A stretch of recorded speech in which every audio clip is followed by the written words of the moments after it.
Daftar calon pemain naturalisasi Timnas Indonesia ronde 3 kualifikasi Piala Dunia 2026. Timnas Indonesia akan memperkuat skuadnya dengan menghadirkan pemain naturalisasi untuk ronde 3 kualifikasi Piala Dunia. Sebelumnya, pada pertandingan terakhir di grup F kualifikasi Piala Dunia, skuad Garuda diperkuat dengan 11 pemain naturalisasi. Kemungkinan jumlah pemain naturalisasi akan bertambah di putaran ketiga atau ronde 3 kualifikasi pada September mendatang. Pemain naturalisasi sendiri terbukti berhasil membawa Timnas Indonesia lolos ke putaran final Piala Asia 2027 dan ronde 3 kualifikasi Piala Dunia 2026. Pengamat sepak bola Justinus Laksana sedikit membocorkan rencana PSSI untuk menambah pemain naturalisasi. Skuad Garuda di grup C dikabarkan akan menambah 2 hingga 3 pemain keturunan untuk putaran ketiga Piala Dunia mendatang. Adapun nama pemain yang disebut sebagai calon pemain naturalisasi Timnas Indonesia yakni Mads Hilgers dan Ole Roemeny. Kendati demikian, untuk kejelasan lebih lanjut para supporter sepak bola diminta untuk bersabar menunggu pengumuman resmi dari PSSI. Selain itu, ia juga menyampaikan Coach Shin Tae-yong akan lebih tahu pemain seperti apa yang dibutuhkan. Proses naturalisasi mesin gol Timnas Indonesia tinggal menunggu waktu. Shin Tae-yong semeringah sambut Ole Roemeny.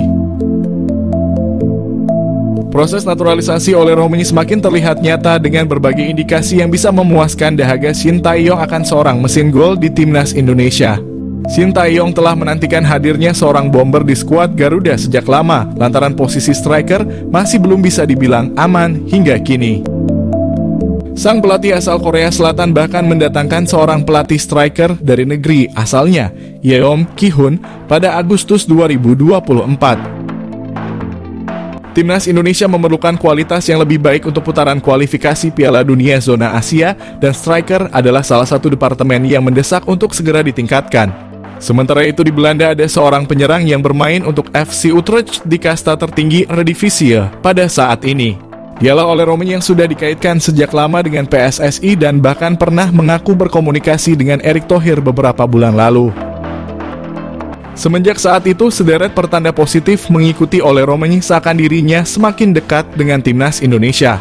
Pada awal Agustus ini, FC Utrecht menjalani laga uji coba kontra Venezia, tim asal Italia yang dibela oleh pemain Timnas Indonesia Jay Itzes.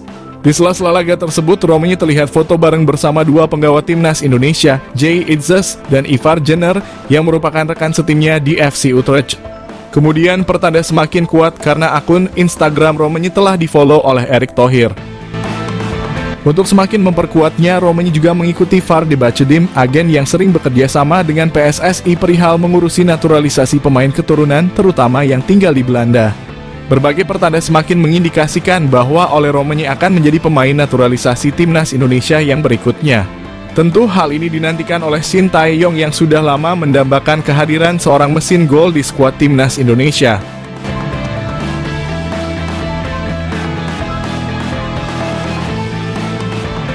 Bersaing dengan tim kuat di kualifikasi Piala Dunia 2026, pastikan Timnas Indonesia tak gentar.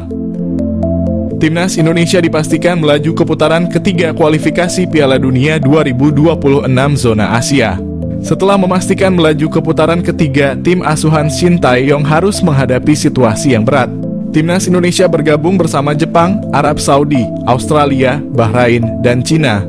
Melihat hasil undian ini, Timnas Indonesia bergabung dalam tim sulit.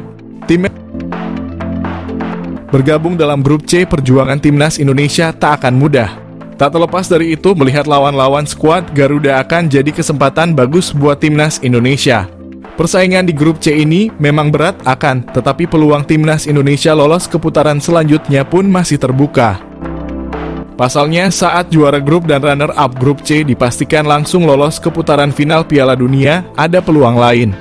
Sebab peringkat ketiga dan keempat dipastikan bisa memperebutkan tiket ke putaran final melalui putaran keempat kualifikasi Piala Dunia. Shin Tae-yong pun mengaku menargetkan Timnas Indonesia untuk bisa mengamankan posisi ketiga atau keempat agar bisa lolos ke putaran keempat.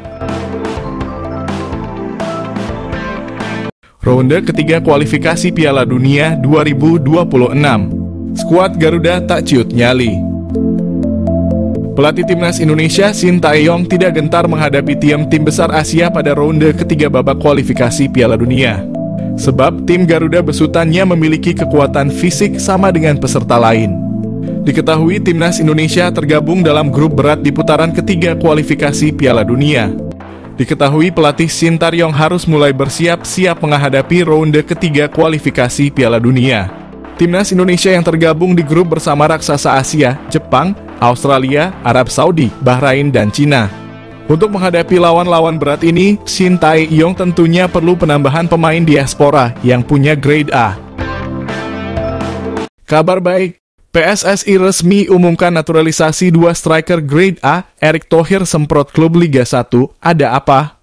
Ketua Umum PSSI Erick Thohir mengeluarkan himbauan penting kepada seluruh klub Liga 1 menjelang musim kompetisi. Dalam upaya memperkuat timnas Indonesia, Erick meminta setiap klub untuk memberikan prioritas kepada pemain timnas Indonesia, baik dari kelompok senior maupun kelompok umur dalam setiap pertandingan Liga 1. Erick Thohir dorong klub Liga 1 prioritaskan pemain timnas Indonesia. Erick Thohir menyatakan bahwa meskipun Liga 1 telah menambah kuota pemain asing menjadi 12 orang, namun hanya 6 pemain asing yang diperbolehkan turun ke lapangan dalam satu pertandingan. Erick menegaskan bahwa para pemain timnas Indonesia harus menjadi prioritas utama di setiap laga. Perkembangan timnas Indonesia jadi fokus utama. Langkah ini bertujuan untuk meningkatkan kualitas para pemain timnas Indonesia melalui kompetisi domestik yang lebih kompetitif. Erick Thohir meyakini bahwa dengan seringnya para pemain timnas Indonesia tampil di Liga 1, performa mereka akan meningkat dan dapat memberikan dampak positif bagi timnas Indonesia secara keseluruhan. Pentingnya memainkan pemain timnas Indonesia di Liga 1 bukan hanya soal memenuhi kuota pemain nasional, tetapi juga sebagai strategi jangka panjang untuk membangun kekuatan sepak bola Indonesia di kancah internasional. Dalam hal ini, Liga 1 harus menjadi platform yang efektif untuk mengasah kemampuan pemain-pemain terbaik Indonesia. Erick Thohir juga menyoroti pentingnya penjadwalan yang baik antara pertandingan Liga 1 dan agenda timnas Indonesia. Dia mengungkapkan bahwa PSSI telah menyusun jadwal kompetisi domestik dan jadwal timnas Indonesia dalam kurun waktu 3 tahun ke depan untuk menghindari bentrokan. Langkah ini diambil untuk memastikan bahwa klub-klub Liga 1 tidak akan menghadapi kesulitan dalam memainkan pemain timnas Indonesia. Sebaliknya, para pemain timnas juga dapat tampil maksimal di level internasional tanpa terganggu oleh jadwal kompetisi domestik. Di sisi lain, kabar mengenai proses naturalisasi beberapa pemain keturunan juga menjadi perhatian. Salah satunya adalah oleh Romani penyerang FC Utrecht yang dirumorkan akan segera dinaturalisasi untuk memperkuat timnas Indonesia.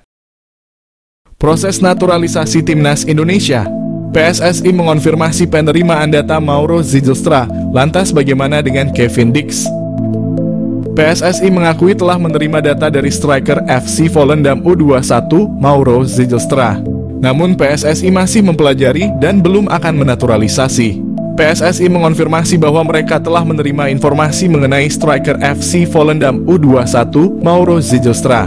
Namun saat ini PSSI masih dalam proses kajian dan belum berencana untuk memproses naturalisasinya. Selain itu, PSSI juga terus mendorong naturalisasi untuk pemain lain, yaitu Kevin Dix. Pemain berusia 27 tahun ini adalah salah satu atlet keturunan yang berkualitas. Arya Sinulinga, anggota Exco PSSI, memberikan pernyataan terkait Kevin Dix. Ia menjelaskan bahwa sudah ada komunikasi, tetapi belum ada langkah untuk naturalisasi ke dalam timnas Indonesia. Kevin Dix merupakan salah satu pemain keturunan yang memiliki prestasi gemilang. Dia pernah bermain untuk klub-klub seperti Vitesse, Fiorentina, Feyenoord, Empoli, dan FC Copenhagen. Pemain yang dilaporkan memiliki keturunan Ambon, Maluku ini juga telah meraih berbagai gelar juara, termasuk KNVB Cup. Dalam kompetisi Eropa, Kevin Dix memiliki pengalaman yang cukup baik, dengan total 17 penampilan di Liga Champions, 8 di kualifikasi Liga Champions, dan 12 di Europa League. PSSI telah menjalin komunikasi dengan Kevin Dix sejak beberapa waktu lalu, tepatnya pada akhir 2021 bersama Mads Hilgers. Namun hingga saat ini hanya Hilgers yang telah menyatakan kesediaannya untuk dinaturalisasi. Siapa Delano Ladan, penyerang jebolan Feyenoord yang bermimpi bela timnas Indonesia? Pemain keturunan Indonesia, Delano Ladan menunjukkan hasratnya yang kuat untuk membela timnas Indonesia.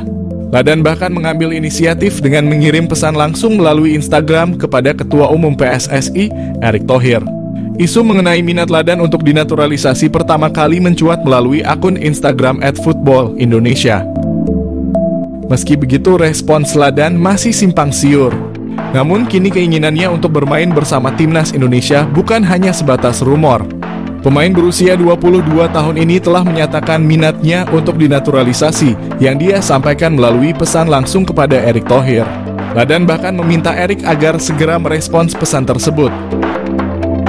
Ladan memiliki akar kebangsaan Indonesia melalui keturunan dari kakeknya.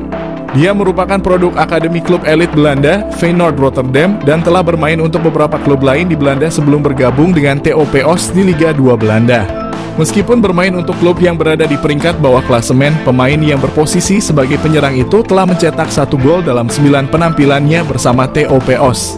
Selain berkompetisi secara teratur di level klub, Ladan juga memiliki pengalaman membela timnas Belanda dalam kelompok umur.